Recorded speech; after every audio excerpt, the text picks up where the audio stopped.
चलिए आज class 10th physics में हम लोग लाइट वाले चैप्टर को एक बार फिर से पढ़ते हैं। आपके चैप्टर का नाम है reflection of light. Reflection of light on surface. Chapter का पहले नाम सुनिए, reflection of light on plane surface. Plane surface जिसे हम लोग हिंदी में समतल पृष्ठों पर प्रकाश का परावर्तन कहते हैं। समतल पृष्ठों पर प्रकाश का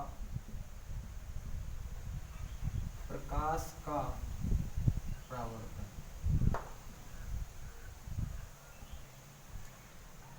इसी चैप्टर के बारे में हमको आज पढ़ना है।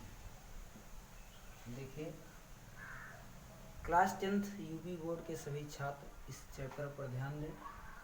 इसी तरीके से सभी चैप्टरों को हम लोग कम्प्लीटली पूरा कराएंगे। इसमें हमारी पहली हेडिंग होती है लाइट। लाइट को हिंदी में हम लोग प्रकाश कहते हैं।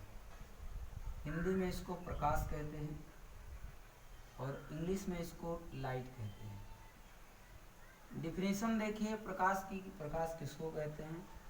तो आप कहेंगे light is the source of energy called light. But क्या है कि हम लोग यूपी बोर्ड के छात्र हैं तो हम लोग इसको हिंदी में जानेंगे कि प्रकाश क्या है। तो आप कहिए कि प्रकाश एक प्रकार की ऊर्जा है। प्रकाश क्या है?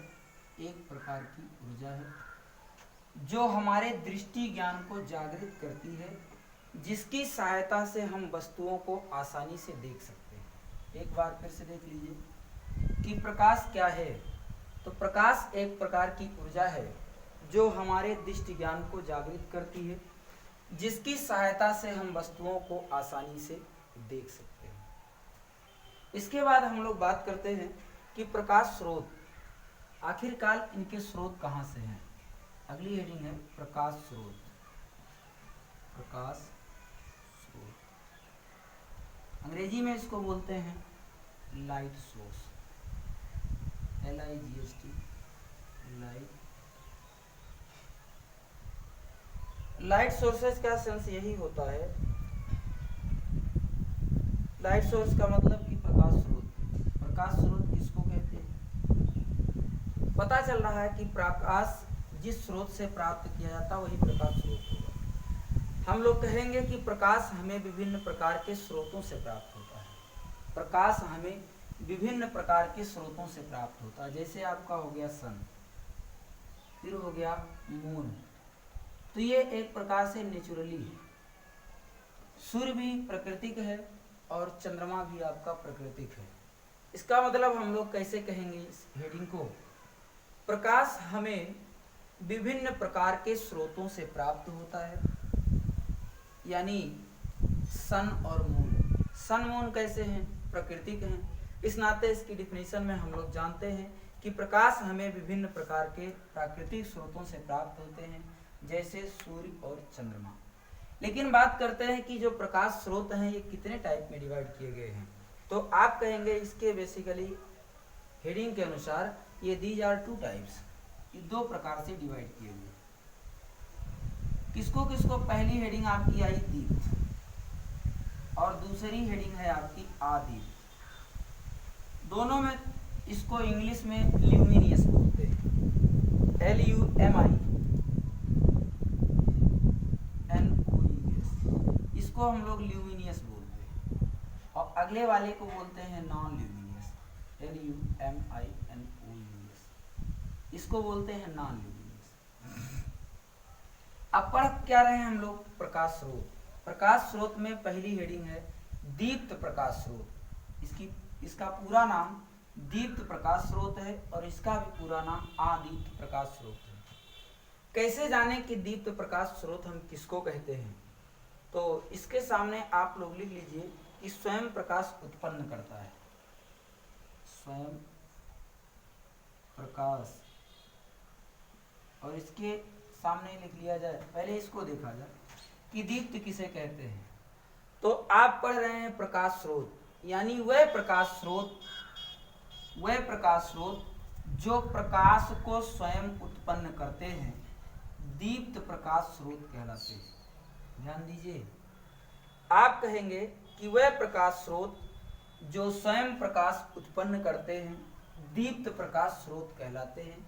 जैसे सूर्य, एग्जाम्पल आपका पहला जैसे सूर्य है। एक बार डिफिनेशन और देख लीजिए कि दीप्त प्रकाश स्रोत हम कहते किसको हैं। तो आप कहेंगे कि वह वस्तुएं या वह प्रकाश स्रोत जो प्रकाश को स्वयं उत्पन्न करते हैं, दीप्त प्रकाश स्रोत कहलाते हैं। फॉर एग्जाम्पल में हमने अभी आपको बताया था कि सूर्य, तारे, विद्युत बल्ब आदि। तो इसके एग्जाम्पल में हमने अभी आपको बताया था सूर्य, तारे, विद्युत बल्ब। देखिए ध्यान से, तो इसकी डिफिनीशन भी हो गया और उसके बाद इसका एग्जाम्पल भी हो गया। परिभाषा हम लोग कैसे याद करेंगे? वह प्रकाश स्रोत जो प्रकाश को स्वयं उत्पन्न करते हैं, दीप्त प्रकाश स्रोत कहलाते हैं। एक बार फिर से, दीप्त प्रकाश स्रोत किसे कहते हैं? तो आप कहोगे कि वह प्रकाश स्रोत जो प्रकाश को स्वयं उत्पन्न करते हैं, दीप्त प्रकाश स्रोत कहलाते हैं। आगे अगला वाला है जिसको नॉन ल्यूमिनियस बोलते हैं, हिंदी में इसको अदीप्त कहते हैं। तो इसमें आ का सेंस होता है नहीं से, आ का सेंस है नहीं, मीन्स नहीं का क्या सेंस है कि जो प्रकाश को स्वयं उत्पन्न नहीं कर सकते, अदीप्त प्रकाश स्रोत कहलाते हैं। परिभाषा कैसे कहेंगे आप लोग कि वह प्रकाश स्रोत जो स्वयं प्रकाश को उत्पन्न नहीं कर सकते, अदीप्त प्रकाश स्रोत कहलाते हैं। अब इनको हम लोग कैसे जाने कि यह अदीप्त प्रकाश स्रोत है? जैसे चंद्रमा हुआ, चंद्रमा प्रकाश सूर्य से ग्रहण करके उसके बाद में प्रज्वलित होता है। तो इस नाते आप ध्यान दीजिए कि यह अदीप्त के अंतर्गत आएगा। यानी अगर हम लोग ध्यान दें तो इसमें एग्जाम्पल के लिए चंद्रमा हो गया, कांच हो गया, etc। इसमें हम लोग किसको करेंगे एग्जाम्पल में? चंद्रमा हो गया और उसके बाद में कांच हो गया। ये इसकी हेडिंग हो गई कि दीप्त प्रकाश स्रोत किसे कहते हैं? वह प्रकाश स्रोत जो प्रकाश को स्वयं उत्पन्न करते हैं, दीप्त प्रकाश स्रोत कहलाते हैं। अदीप्त में वह प्रकाश स्रोत जो प्रकाश को स्वयं उत्पन्न नहीं कर सकते, वो अदीप्त प्रकाश स्रोत कहलाते हैं। जैसे चंद्रमा, कांच, etc। इसके बाद हम लोग बात करते हैं आगे अगली हेडिंग पर कि प्रॉपर्टीज ऑफ लाइट क्या है।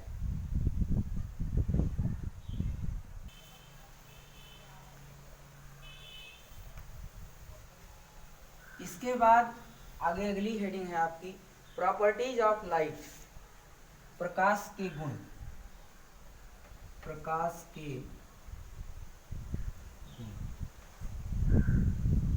प्रकाश के इसको हम लोग अंग्रेजी में बोलते हैं प्रॉपर्टीज ऑफ लाइट। ध्यान से देखिए, प्रॉपर्टीज ऑफ लाइट किसको कहते हैं, इनकी कितनी विशेषताएं हैं, इसके बारे में हम लोग पढ़ेंगे। हर चीज का अपना एक प्रॉपर्टी होता है, ठीक उसी प्रकार से आपके यहाँ प्रकाश का भी इतना गुण है। क्या क्या गुण होता है प्रकाश में? पहली बात तो प्रकाश स्वयं में अदृश्य होता है। ये स्वयं में अदृश्य होता है। प्रकाश स्वयं अदृश्य होता है, परंतु इसकी उपस्थिति के कारण हमें वस्तुएं आसानी से दिखाई देती हैं। पूरी बात आप लोग लिखना चाहेंगे तो लिख लेंगे कि प्रकाश स्वयं में अदृश्य होता है, परंतु इसकी उपस्थिति में, किसके? प्रकाश की उपस्थिति में हम लोग वस्तुओं को आसानी से देख सकते हैं। पहली प्रॉपर्टी हो गई कि प्रकाश स्वयं में अदृश्य होता है, परंतु इसकी उपस्थिति में हम वस्तुओं को आसानी से देख सकते हैं। दूसरी बात आपके यहाँ है कि प्रकाश सीधी और सरल रेखा में गमन करता है। पहली प्रॉपर्टी, प्रकाश स्वयं अदृश्य होता है, परंतु इसकी उपस्थिति में हमें, माने प्रकाश की उपस्थिति में हम लोग वस्तुओं को आसानी से देख सकते हैं। दूसरी बात करते हैं कि जो प्रकाश होता है ये सीधी और सरल रेखा में गमन करता है। फिर तीसरी बात हम लोग करते हैं कि प्रकाश के संचरण के लिए किसी मीडियम की आवश्यकता नहीं पड़ती, यानी विदाउट मीडियम का ये चलता रहता है। प्रकाश के संचरण के लिए इसको किसी माध्यम की आवश्यकता नहीं पड़ती। उसके बाद में यह निर्वात में भी गमन कर सकता है, ये आपका वैक्यूम में भी रह सकता है। तीसरी बात, प्रकाश चुंबकीय तरंगों के रूप में चलता है। प्रकाश चुंबकीय तरंगों के रूप में भी चल सकता है।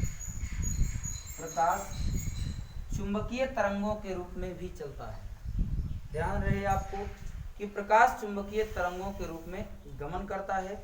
उसके बाद आपकी पांचवी बात है, प्रकाश पारदर्शी माध्यमों में ही गुजर पाता है। प्रकाश पारदर्शी माध्यमों में ही गुजर पाता है। प्रकाश केवल पारदर्शी माध्यमों में ही गमन कर सकता है। अब पारदर्शी माध्यम कौन कौन से होते हैं? जैसे कांच हुआ, वायु हुआ, तो कांच और वायु में प्रकाश गमन कर लेगा। कांच हो गया और वायु। एक ये भी इसकी प्रॉपर्टी है कि प्रकाश पारदर्शी माध्यमों में ही गमन कर सकता है। प्रकाश पारदर्शी माध्यमों में ही गमन कर सकता है, परंतु अपारदर्शी माध्यमों में गमन नहीं कर सकता। जैसे आगे अगला देखिए, ये अगर अपारदर्शी प्लेट पर पड़ा तो ये पार नहीं कर सकता। इसीलिए कहा गया कि प्रकाश पारदर्शी माध्यमों में गमन कर सकता है। अपारदर्शी माध्यम कौन है? तो कांच हो गया और वायु हो गया। लेकिन अपारदर्शी माध्यमों में यह गमन नहीं कर सकता। अब अपारदर्शी क्या है? कि जिस पर प्रकाश पड़ने के बाद आर पार नहीं दिखाई देता। जैसे आप कह लीजिए लकड़ी, लोहा, ईटीसी। लकड़ी ले लीजिए, लोहा ले लीजिए, इन सब से प्रकाश आर पार पूर्ण रूप से नहीं जा सकता। इसके बाद हम लोग छठी बात करते हैं कि प्रकाश विभिन्न माध्यमों में इसकी चालें भिन्न भिन्न होती हैं। यानी विभिन्न माध्यमों में, 6 नंबर जानिए कि विभिन्न माध्यमों में प्रकाश की चाल भिन्न भिन्न होती है। प्रकाश की चाल भिन्न भिन्न होती है। याद रहे कि विभिन्न माध्यमों में प्रकाश की चाल भिन्न भिन्न होती है। और जो आपकी स्पीड ऑफ लाइट होती है, मतलब प्रकाश की चाल, उसको हम लोग कहते हैं 3 × 10⁸ मीटर पर सेकेंड। उसके बाद में हम लोग छठी बात कर लेते हैं कि अगर पारदर्शी माध्यमों में पूर्ण रूप से पार कर जाता है तो वो कौन से मीडियम है? तो आप कहेंगे वो कांच, वायु है। अपारदर्शी को नहीं पार करता वो कौन है? तो लकड़ी और लोहा है। 6 नंबर पे हमने आपको बताया था कि प्रकाश की जो चाल होती है, विभिन्न माध्यमों में प्रकाश की चाल भिन्न भिन्न होती है। और स्पीड ऑफ लाइट जो होती है 3 × 10⁸ मीटर पर सेकंड होता है। उसके बाद अगली पॉइंट आप देखिए 7 नंबर पे, ये शाइनिंग प्लेट पर पड़ने के बाद ये वहां से रिफ्लेक्ट हो जाती है। इसकी प्रॉपर्टी है, प्रकाश किसी समतल अथवा चिकने तल पर जब पड़ता है, पड़ने के बाद वो उसी माध्यम में लौट जाता है। 8वीं बात आपके यहाँ है कि जब यह एक माध्यम से दूसरे माध्यम में प्रवेश करता है। 7 नंबर के बाद आप आगे अगला देखिए। 7 नंबर का मतलब क्या है कि जब प्रकाश किसी शाइनिंग वाले प्लेट पर पड़ता है, एक बार फिर से देखिए, अगर ये शाइनिंग प्लेट पर पड़ता है तो पड़ने के बाद वहां से रिफ्लेक्ट हो जाता है। यानी कैसे इसको हिंदी में कहेंगे कि चमकदार पृष्ठों से प्रकाश परावर्तित हो जाता है। चमकदार पृष्ठों से प्रकाश परावर्तित होता, मतलब इस पर अगर पड़ने के बाद ये क्या हो जाएगा? रिफ्लेक्ट हो जाएगा। फिर आगे अगली बात हम लोग करते हैं, जब प्रकाश एक माध्यम से दूसरे माध्यम में प्रवेश करता है। ध्यान दीजिए, जब प्रकाश एक माध्यम से दूसरे माध्यम में प्रवेश करता है तो ये क्या करता है? ये अपने पथ से विचलित हो जाता है। जाना इसको सीधे चाहिए था, लेकिन ये क्या करता है? अपने पथ से विचलित हो जाता है। ये भी इसकी एक प्रॉपर्टी है। आप कहेंगे कि जब प्रकाश एक माध्यम से दूसरे माध्यम में प्रवेश करता है तो अपने पथ से विचलित हो जाता है। उसके बाद आगे अगला 9 नंबर देखिए, प्रकाश की जो तरंग दैर्घ्य है वो कितना है। तो दृश्य प्रकाश की जो तरंग दैर्घ्य है वो 4000 एंगस्ट्रॉम से लेकर के और उसके बाद में 8000 एंगस्ट्रॉम तक होता है। दृश्य प्रकाश की जो तरंग दैर्घ्य है वो 4000 एंगस्ट्रॉम से लेकर के और 8000 एंगस्ट्रॉम तक होता है। ये इतना रही प्रॉपर्टीज ऑफ लाइट की। एक बार फिर से देख लीजिए, पहले से हम 6 या 5 प्रॉपर्टी इसके पहले हम बताए, उन चीजों को आप एक बार फिर से देख लीजिए। पहली प्रॉपर्टी क्या है कि प्रकाश स्वयं अदृश्य होता है, परंतु इसकी उपस्थिति में वस्तुओं को हम लोग आसानी से देख सकते हैं। दूसरी बात हमने बताया था कि प्रकाश सीधी और सरल रेखा में गमन करता है। तीसरी बात हमने बताया कि प्रकाश के संचरण के लिए किसी माध्यम की आवश्यकता नहीं पड़ती। और चौथे नंबर पे हमने बताया था कि प्रकाश एक चुंबकीय तरंगों के रूप में चलता है, गमन करता है। उसके बाद में 5 नंबर आपका प्रकाश पारदर्शी माध्यमों में गुजर सकता है। प्रकाश पारदर्शी माध्यमों में गुजर सकता है। उसके पारदर्शी के लिए हमने एग्जाम्पल भी दिया था कि कांच वायु पारदर्शी है, जबकि अपारदर्शी माध्यमों में प्रकाश गुजर नहीं सकता। अब अपारदर्शी कौन है? तो जैसे लकड़ी हो गया, लोहा हो गया, ये सब आपके अपारदर्शी होते हैं। तो पारदर्शी में गुजर सकता, अपारदर्शी में नहीं गुजर सकता। और हमने एक बात और बताई थी कि जो ये प्रकाश है विभिन्न माध्यमों में इसकी चाल भिन्न भिन्न होती है। जैसे निर्वात में अगर प्रकाश की चाल देखी जाए, स्पीड ऑफ लाइट, तो 3 × 10⁸ मीटर पर सेकंड होता है। उसके बाद में हम लोग बात करते हैं आगे कि जब प्रकाश एक माध्यम से दूसरे माध्यम में प्रवेश करता है तो ये अपने पथ से विचलित हो जाता है। और उसी में हमने एक बात छोड़ दी, ये देखिए 7 नंबर पे कि चमकदार पृष्ठों पर प्रकाश पड़ने के बाद ये क्या होता है? परिवर्तित हो जाता है। और आगे अगला है कि जब प्रकाश एक माध्यम से दूसरे माध्यम में प्रवेश करता है तो अपने पथ से वो विचलित हो जाता है। 9 नंबर की बात है कि 4000 इसका जो दृश्य तरंग दैर्घ्य है वो 4000 एंगस्ट्रॉम से लेकर के और 8000 एंगस्ट्रॉम तक होता है। इसके बाद हम लोग आगे अगली हेडिंग पढ़ेंगे प्रकाशिक माध्यम। आगे अगली हेडिंग है प्रकाशिक माध्यम। इसको हम लोग प्रकाशिक माध्यम कहते हैं। ध्यान दीजिए कि प्रकाशिक माध्यम को हम लोग इंग्लिश में क्या बोलते हैं? तो आप कहेंगे इसको ऑप्टिकल मीडियम।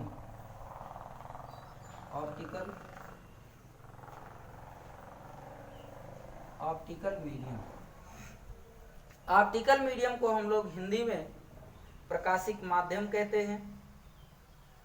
अब कैसे जाना जाए कि प्रकाशिक माध्यम क्या है? पता चल रहा है ऐसे ही कि प्रकाश जिस माध्यम से होकर के गुजरता है, क्या कहेंगे कि प्रकाश जिस माध्यम से होकर के गुजरता है, प्रकाश जिस माध्यम से होकर के गुजरता है, प्रकाश हो गया और यह माध्यम है। परिभाषा हम लोग कैसे बनाते हैं, दिमाग लगाइए कि जब प्रकाश, मतलब ऐसे कहिए कि प्रकाश जिस माध्यम, अब हमने कहा था कि प्रकाश जिस माध्यम से होकर के गुजरता है उसे हम लोग प्रकाशिक माध्यम कहते हैं।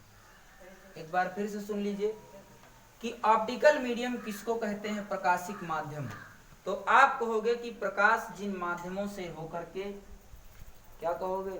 प्रकाश जिन माध्यमों से होकर के गुजरता है उसे हम लोग प्रकाश।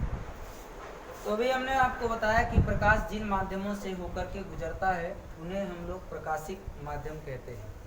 अब ये प्रकाशिक माध्यम कितने प्रकार के होते हैं? तो ये मुख्यतया 3 प्रकार के होते हैं। कौन कौन होते हैं? पारदर्शक,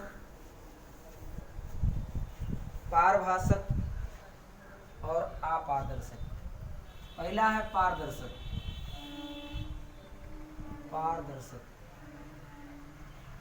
अब पारदर्शक नाम से ही पता है कि पारदर्शक किसको हम लोग बोलते हैं। इंग्लिश में इसको ट्रांसपेरेंट मीडियम बोलते हैं। Transparent medium. पारदर्शक, अब हम लोग पारदर्शक किसको कहते हैं? यानी जिन माध्यम से या जिन माध्यम में प्रकाश का अधिकांश भाग आर पार कर जाता है। हमने आपको बताया था कि पारदर्शक किसे कहते हैं, तो आप कैसे कहेंगे? आप कहेंगे कि जिन माध्यमों से प्रकाश का अधिकांश भाग आर पार हो जाता है। अधिकांश भाग, अधिकांश भाग क्या कहेंगे? जिन माध्यमों से प्रकाश का अधिकांश भाग आर पार हो जाता है उसे हम लोग ट्रांसपेरेंट मीडियम कहते हैं। फॉर एग्जाम्पल के लिए हमने आपको बताया वायु, कांच आदि। इसका जो एग्जाम्पल है वो क्या है? वायु और कांच।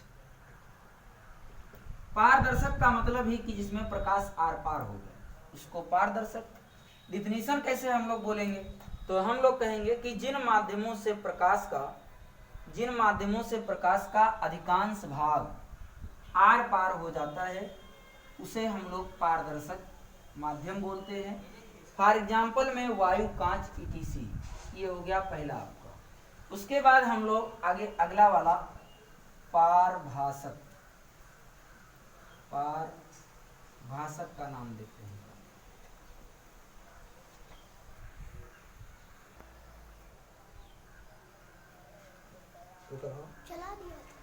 तक हम लोग कहते हैं किसको? पारभासक का मतलब प्रकाश तो पार हो, और भाषक का सेंस लगाइए कुछ से, यानी जिन माध्यमों में प्रकाश का कुछ भाग पार कर सकता है। इसमें अधिकांश भाग पार किया तो पारदर्शक। पारभासक का मतलब जिन माध्यमों में से प्रकाश का कुछ भाग पार कर सकता है उनको हम लोग पारभासक के नाम से जानते हैं। अब पारभासक में हम लोग एग्जाम्पल किसको कहेंगे? तो आप कहेंगे दूषित जल, घिसा हुआ कागज या तेल लगा हुआ कागज। इसका एग्जाम्पल आप जानेंगे कि नाली का पानी या गंदीला जल, बोलिए इसको गंदीला जल। फिर तेल लगा हुआ कागज, तेल लगा हुआ कागज, ईटीसी। यानी आपको हमने बता दिया कि जिन माध्यमों से प्रकाश का कुछ भाग पार कर सकता है उसे हम लोग पारभासक के नाम से जानते हैं। इसके बाद हम लोग बात करते हैं आगे अगला अपारदर्शक की। तो अपारदर्शक हम लोग किसको कहते हैं? अगला हेडिंग है आपका अपारदर्शक। अपारदर्शक माध्यम, देखिए पता चल रहा आ मीन्स नहीं, और पारदर्शक का मतलब जिसमें से पार ही न हो, यानी क्या? प्रकाश। तो आप कहोगे कि जिन माध्यमों से प्रकाश का कोई भाग भी आर पार नहीं निकल सकता। ये मान लीजिए कोई वाल है, इस पर से प्रकाश डाला जाता है और इस पर प्रकाश डालने के बाद उसका 1% आर पार नहीं होता, बेंड हो जाता है, तो उसी को हम लोग आपाक्यू मीडियम के नाम से जानते हैं। आपाक्यू मीडियम क्या है?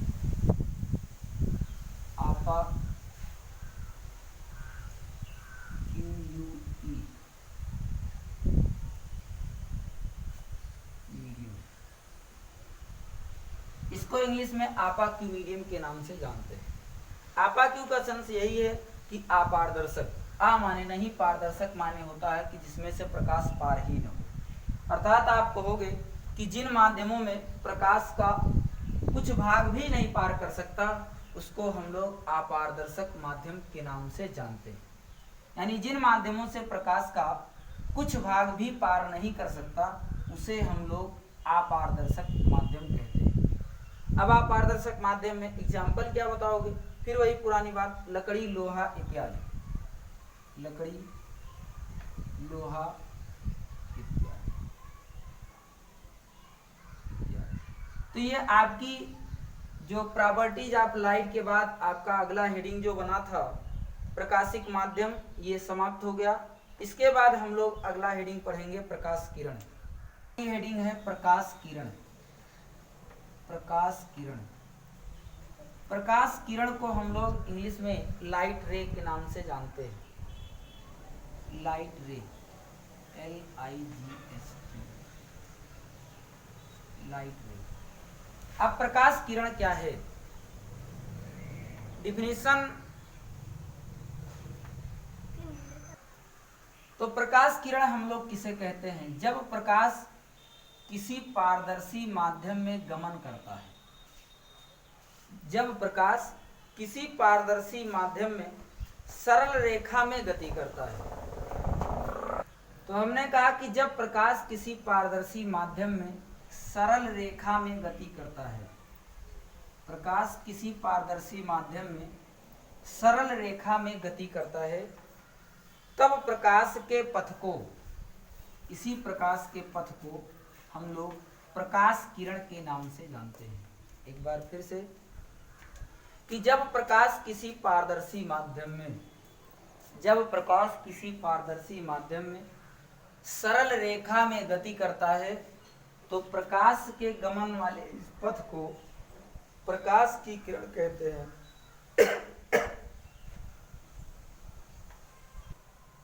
तो आप जान गए कि प्रकाश किरण किसको कहते हैं। यानी जब प्रकाश किसी पारदर्शी माध्यम में सरल रेखा में गमन करता है, तब प्रकाश के पथ को प्रकाश की किरण कहते हैं। ध्यान दीजिए आप लोग, ये प्रकाश है और यह पारदर्शी माध्यम है। तो जब कभी भी पारदर्शी माध्यम पर प्रकाश पड़ता है तो उसका पूरा भाग आर पार कर जाता है। फिर से देखिए कि प्रकाश किरण किसे कहते हैं। तो जब प्रकाश किसी पारदर्शी माध्यम में सरल रेखा में गति करता है, तब प्रकाश के पथ को प्रकाश की किरण कहते हैं। जब प्रकाश किसी पारदर्शी माध्यम में सीधे और सरल रेखा में गति करता है, तो प्रकाश के इस पथ को हम लोग प्रकाश की किरण कहते हैं। इसके बाद बात करते हैं कि जब इनका समूह ज्यादा हो जाता है, यानी प्रकाश किरणों के समूह को और क्या कहेंगे? प्रकाश किरणों के समूह को प्रकाश पुंज कहते हैं। एक हेडिंग इसी में और जान लीजिए कि प्रकाश पुंज किसको कहते हैं। तो आप कहोगे कि प्रकाश किरणों के समूह को प्रकाश पुंज कहते हैं। प्रकाश किरण किसे कहते हैं? तो आप कहेंगे जब प्रकाश किसी पारदर्शी माध्यम पे सीधी और सरल रेखा में गमन करता है, तो इसके पथ को ही हम लोग प्रकाश किरण कहते हैं। यानी प्रकाश के पथ को ही हम लोग प्रकाश किरण कहते हैं। लेकिन अगर हम प्रकाश पुंज की बात करते हैं कि प्रकाश पुंज किसको कहते हैं, तो ध्यान दीजिए, हमने अभी आपको बताया था कि प्रकाश किरणों के समूह को प्रकाश पुंज कहते हैं। अब ये 3 प्रकार के होते हैं। कौन कौन होते हैं? देखिए,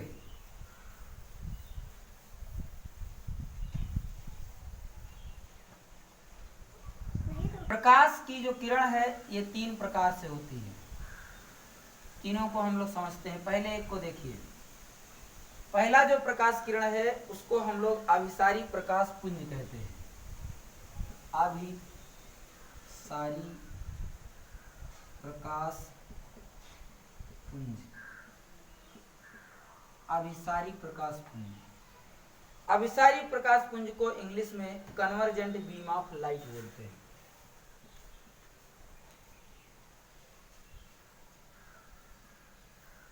कन्वर्जेंट बीम ऑफ लाइट बोलते हैं। ध्यान दीजिए, किसको हम लोग अभिसारी प्रकाश पुंज कहते हैं? अभिसारी प्रकाश पुंज हम लोग किसको कहते हैं? ध्यान दीजिए, ये 3 प्रकार की प्रकाश किरणें होती हैं। एक होता है अभिसारी प्रकाश पुंज, और नंबर 2 होता है अपसारी प्रकाश पुंज, और नंबर 3 होता है समांतर प्रकाश पुंज। तो पहले हम लोग अभिसारी प्रकाश पुंज पढ़ेंगे, जिसको इंग्लिश में हम लोग कन्वर्जेंट बीम ऑफ लाइट कहते हैं। अब कैसे जाने कि ये अभिसारी प्रकाश पुंज हैं? ध्यान दीजिए कि जब प्रकाश की समस्त किरणें, क्या कहोगे? जब प्रकाश की समस्त किरणें एक ही बिंदु पर जाकर मिलती हैं या मिलती हुई प्रतीत होती हैं, तो उसको हम लोग अभिसारी प्रकाश पुंज कहते हैं। इसको हम लोग ओ के नाम से जानते हैं। ध्यान दीजिए, हम लोग किसको कहते हैं? तो हमने अभी आपको बताया कि जब प्रकाश की समस्त किरणें एक ही बिंदु पर मिलती हुई प्रतीत होती हैं, तो अभिसारी प्रकाश पुंज कहलाता है। ऐसे जानिए कि जब प्रकाश की समस्त किरणें एक ही बिंदु पर मिलती हैं तो उन प्रकाश किरणों के समूह को, क्या, उन प्रकाश किरणों के समूह को अभिसारी प्रकाश पुंज कहते हैं। एक बार फिर से देख लीजिए कि जब प्रकाश की समस्त किरणें एक ही बिंदु पर मिलती हैं तो उन प्रकाश किरणों के समूह को, जब प्रकाश की समस्त किरणें एक ही बिंदु पर मिलती हैं तो उन प्रकाश किरणों के समूह को अभिसारी प्रकाश पुंज के नाम से जानते हैं। आगे बात करते हैं हम लोग अपसारी की। अपसारी प्रकाश पुंज, अपसारी प्रकाश पुंज। अपसारी प्रकाश पुंज को हम लोग इंग्लिश में डाइवर्जेंट बीम ऑफ लाइट के नाम से जानते हैं। इसको कहते हैं डाइवर्जेंट बीम ऑफ लाइट। इसको हम लोग कहते हैं डाइवर्जेंट बीम ऑफ लाइट। इसका टारगेट क्या है, इसको क्या नाम देते हैं, देखिए, जब प्रकाश की समस्त किरणें, क्या कहोगे, जब प्रकाश की समस्त किरणें एक ही बिंदु से फैलती हुई प्रतीत होती है, ये बाहर की ओर जा रही है, यानी आप कहोगे जब प्रकाश की समस्त किरणें एक ही बिंदु से फैलती हुई प्रतीत होती हैं, या आप ऐसे भी कह सकते कि जब प्रकाश की समस्त किरणें एक ही बिंदु से आती हुई प्रतीत होती हैं तो उन प्रकाश किरणों के समूह को डाइवर्जेंट बीम ऑफ लाइट कहते हैं, अर्थात अपसारी प्रकाश पुंज कहते हैं। ध्यान दीजिए कि जब प्रकाश की समस्त किरणें एक ही बिंदु से आती हुई प्रतीत होती हैं तो उन प्रकाश किरणों के समूह को अपसारी प्रकाश किरण कहते हैं। मतलब ये इसका एक फिक्स पॉइंट हो गया और इस फिक्स पॉइंट से समस्त किरणें आती हुई प्रतीत हैं, हो रही हैं, तो इसको हम लोग अपसारी प्रकाश पुंज कहेंगे। एक बार फिर से देखिए, जब प्रकाश की समस्त किरणें एक ही बिंदु से आती हुई प्रतीत होती हैं तो प्रकाश के इस समूह को हम लोग अपसारी प्रकाश पुंज के नाम से जानते हैं, यानी प्रकाश किरणों के इस समूह को अपसारी प्रकाश पुंज कहते हैं। इसके बाद हम लोग आगे अगली हेडिंग देखेंगे, समांतर प्रकाश पुंज।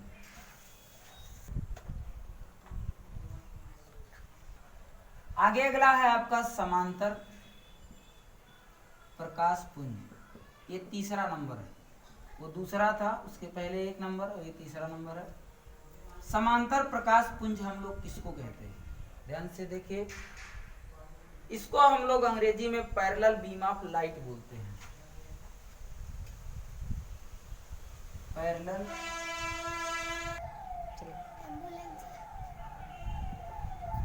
तो अगली हेडिंग है आपकी समांतर प्रकाश पुंज, जिसको इंग्लिश में पैरेलल बीम ऑफ लाइट के नाम से जानते हैं। किसको कहते हैं, जब प्रकाश की समस्त किरणें एक दूसरे के समांतर होती हैं। जब प्रकाश की समस्त किरणें एक दूसरे के समांतर होती, अर्थात इनके बीच का अंतर क्या होता है, समान होता है।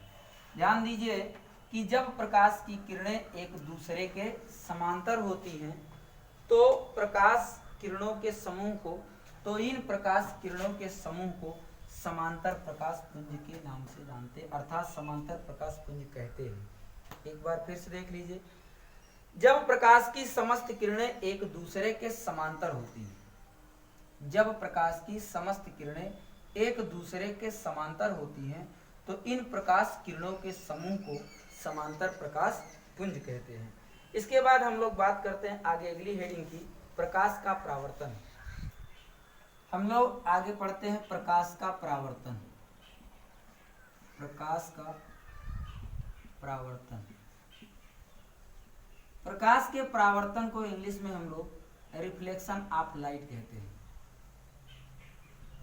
रिफ्लेक्शन ऑफ लाइट कहते हैं। रिफ्लेक्शन ऑफ लाइट का मतलब क्या है, प्रकाश का परावर्तन, अर्थात जहां पर प्रकाश पड़ती है वहां से वो बेंड हो जाए। परिभाषा कैसे हम लोग जानेंगे, देखिए ध्यान से, जब प्रकाश किसी समतल अथवा चिकने तल पर पड़ता है, ये कोई परावर्तक पृष्ठ है और इस पर प्रकाश डाला जाता है और इस पर प्रकाश पड़ने के बाद ये पुनः उसी माध्यम में वापस लौट। प्रकाश का परावर्तन हम लोग किसे कहते हैं? तो हमने कहा जब प्रकाश की कोई किरणें किसी समतल अथवा चिकने तल पर पड़ती हैं, ये किरणें इस पर पड़ी और पड़ने के बाद पुनः उसी माध्यम में वापस लौट जाती हैं, इस क्रिया को प्रकाश का परावर्तन कहते हैं। इनके बीच एंगल आई होता है और इसमें आर होता है। इसको हिंदी में अविलंब बोलते हैं, इंग्लिश में नॉर्मल, इसको इंग्लिश में नॉर्मल बोलते हैं। इसको हम लोग इंसिडेंट रेज बोलते हैं और हिंदी में आपतित किरण कहते हैं, आपतित किरण। इसको रिफ्लेक्टेड रे बोलते हैं, रिफ्लेक्टेड रे बोलते हैं और उसके बाद इसको हिंदी में परावर्तित किरण कहते हैं, परावर्तित किरण। और इसको हम लोग आपतन बिंदु बोलते हैं और इसको हम लोग परावर्तक पृष्ठ बोलते हैं। अब देखिए, जब इस पर रेजें आकर के इंसिडेंट होती हैं, उसके बाद रिफ्लेक्ट हो जाती हैं, तो इसी प्रक्रिया को हम लोग रिफ्लेक्शन ऑफ लाइट कहते हैं। यानी कैसे हिंदी में हम लोग कहेंगे, जब प्रकाश की कोई किरणें किसी समतल अथवा चिकने तल पर पड़ती हैं और पड़ने के बाद पुनः उसी माध्यम में वापस लौट जाती हैं। मतलब क्या है कि जिस मीडियम से आ रही थी उसी माध्यम में अब मीडियम में फिर बैंड कर गई, ना कि सेकंड मीडियम में पहुंची। इसका मतलब क्या हो गया कि यह रिफ्लेक्शन ऑफ लाइट अर्थात प्रकाश का परावर्तन हो रहा है। एक बार फिर से डिफिनेशन देखिए, आप कहेंगे कि जब प्रकाश की किरणें किसी समतल अथवा चिकने तल पर पड़ती हैं और पड़ने के बाद पुनः उसी माध्यम में वापस लौट जाती हैं, इस क्रिया को हम लोग प्रकाश का परावर्तन कहते हैं। इनके बीच में एक एंगल है जिसको आई फॉर इंसिडेंट एंगल, उसके बाद में ये रिफ्लेक्टेड एंगल है जिसको हम लोग आपतन कोण और परावर्तन कोण के नाम से जानते हैं। ध्यान दीजिए एक बार फिर से कि आई को हम लोग क्या कहते हैं, आई को आपतन कोण, आपतन कोण, और उसके बाद में आर को हम लोग परावर्तन कोण कहते हैं, परावर्तन परावर्तक कोण।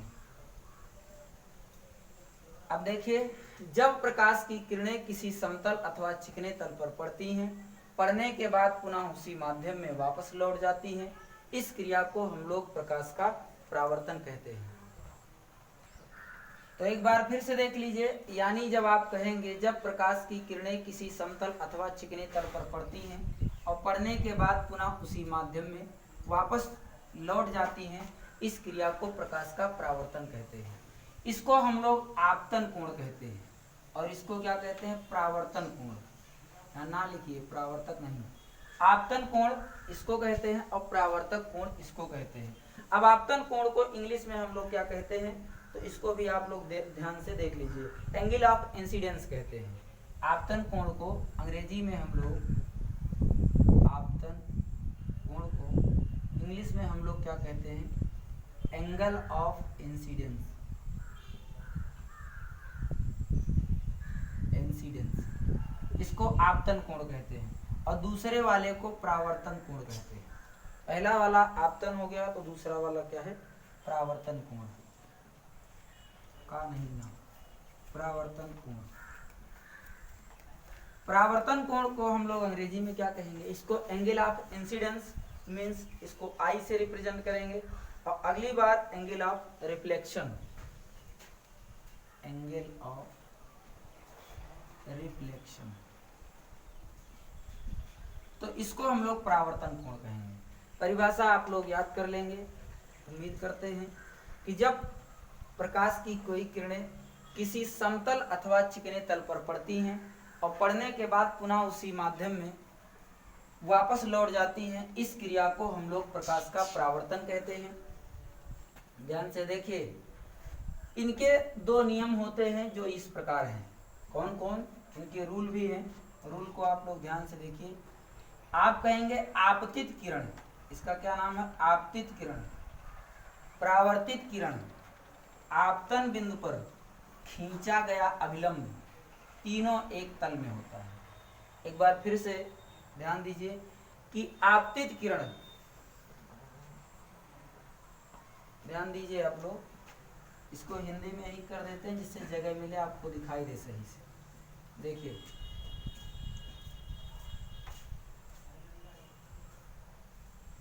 ध्यान दीजिए, इनके दो रूल होते हैं। कौन कौन से दो रूल हैं उनको ध्यान दीजिए। पहला रूल आपका फर्स्ट क्या है कि आपतित किरण, परावर्तित किरण, आपतन बिंदु पर खींचा गया अभिलंब, तीनों एक ही तल में होता है। पहला रूल हो गया। एक बार फिर से, आपतित किरण, परावर्तित किरण, आपतन बिंदु पर खींचा गया अभिलंब, तीनों एक तल में होता है। नंबर 2 रूल आपका जो सेकंड है वो क्या है? Angle of incidence equal to be angle of reflection. इसका मतलब आपतन कोण यानी angle I is equal to be किसके है? एंगल आर के। एंगल ऑफ इंसिडेंस आई को बोलते हैं और एंगल ऑफ रिफ्लेक्शन आर को बोलते हैं। यानी एंगल ऑफ रिफ्लेक्शन जो है वो एंगल ऑफ इंसिडेंस के इक्वल है। Means angle I is equal to be क्या है? एंगल आर है। तो इस तरीके से प्रकाश का परावर्तन भी आपका समाप्त हो गया और हम उम्मीद करेंगे कि आप लोग इसको सही ढंग से पढ़ेंगे। जहाँ पर आपको कहीं से दिक्कत होती फिर आप हमसे चर्चा करेंगे। आज के लिए इतना ही, धन्यवाद।